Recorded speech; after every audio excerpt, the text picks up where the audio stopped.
तो हेलो दोस्तों, नमस्कार। तो दोस्तों आप लोग को बता दूं कि खेसारी भैया का चुम्मा चुम्मा गाना आकांक्षा पुरी के साथ जब से आया है तब से खेसारी भैया और आकांक्षा पुरी एक साथ नज़र आ रहे हैं। चाहे वो जिम हो, चाहे वो रील्स वगैरह हो, भाई साहब साथ में आकांक्षा पुरी है ना, हिला कर रख दिया है। तो आप लोगों को चलिए आगे बताते कुछ और अपडेट। तो दोस्तों आप लोगों को बता दूं कि इससे काजल लखवानी को सीखना चाहिए कि हीरोइनों को कैसे फिटनेस रहना चाहिए अपने शरीर को लेकर, और हीरोइन का यही मायने है। पर भैंसिया को क्या समझ में आएगा, भैंसिया तो साफ खत्म है। तो चलिए आप लोग को देखिए कैसा लग रहा है ये रील्स।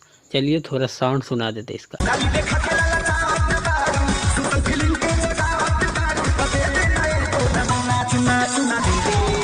तो दोस्तों आप लोग को बता दूं कि प्रिया सुहानी ने इतना ज़बरदस्त रील बनाया है जो कि छठ गीत पे है। तो भाई साहब आप लोग सुनिए।